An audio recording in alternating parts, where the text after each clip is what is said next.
স্বামী স্ত্রীর মধ্যে ঝগড়া লাগলে সবার আগে সরি কে বলে জানেন?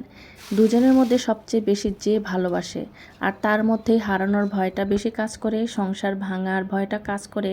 সেজন্য সে নিজে থেকে অন্যায় না থাকা সত্ত্বেও সরি বলে সব কিছু মীমাংসা করে নিতে চায়।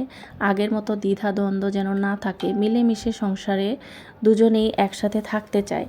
তো এইটা কিন্তু সবসময় একতরফা করা ঠিক না, কারণ একতরফা করতে করতে যে অন্যায় করার পরেও ইগো দেখিয়ে মানে উপরে থাকে, আর যে অন্যায় করে না সে সরি বলে মীমাংসা করে নেয়, সবসময় কিন্তু সরি বলার দায়িত্বটা তার ঘাড়েই চাপিয়ে দেয়। এটা একদমই ঠিক না, কারণ সংসারটা কিন্তু কারো একার না, স্বামী আর স্ত্রী দুজনে মিলেই সংসারের মালিক। আর সংসারটাকে টিকিয়ে রাখা, সংসারটা সুখে শান্তিতে রাখা সেটা দুজনেরই দায়িত্ব।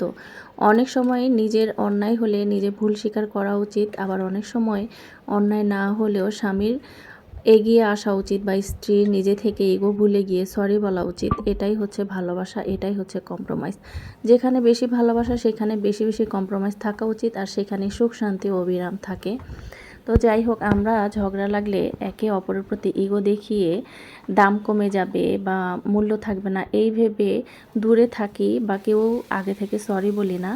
এতে করে সংসারের দ্বিধা দ্বন্দ্ব ঝগড়াঝাটি দীর্ঘস্থায়ী হয়, বা তৃতীয় কোনো ব্যক্তি এসে এখানে ইনভলভ হয়ে যায়, বা বড় কোনো দুর্ঘটনা ঘটাতে সফল হয়ে যায়।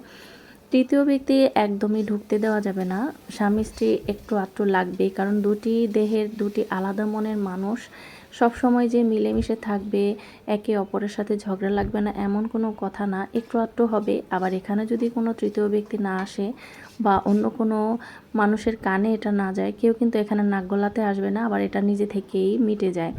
দেখা যায় একটুখানি ঝগড়া রেশ ধরে শাশুড়ি বা ননদ বা যাই হোক অনেকেই এখানে ইনভলভ করার পরে ঝগড়াটা বড় হয়ে যায়, স্বামী স্ত্রী তখন মিলে যায়, কিন্তু তাদের মধ্যে দ্বিধাদ্বন্দ্বটা থেকেই যায়।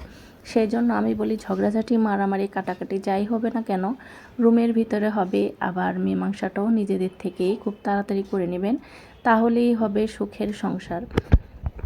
কিন্তু অনেক পরিবারে দেখা যায় ঘরের স্ত্রী নিজের সন্তানের মুখের দিকে তাকিয়ে সে সংসার ছাড়বে না বা ছাড়তে চায় না, সংসার ভেঙে যাক এটাও চায় না। এটা একটা ওই স্ত্রীর দুর্বলতা। এই দুর্বলতাটা স্বামী যদি বুঝে যায়, বা অনেক স্বামী বুঝে যায় যে এত অত্যাচার এত খারাপ ব্যবহার করার পরে যদি স্ত্রী এই সংসার ছেড়ে যাচ্ছে না, ছেলে মেয়েদেরকে ছেড়ে যাচ্ছে না, এটাই দুর্বলতা।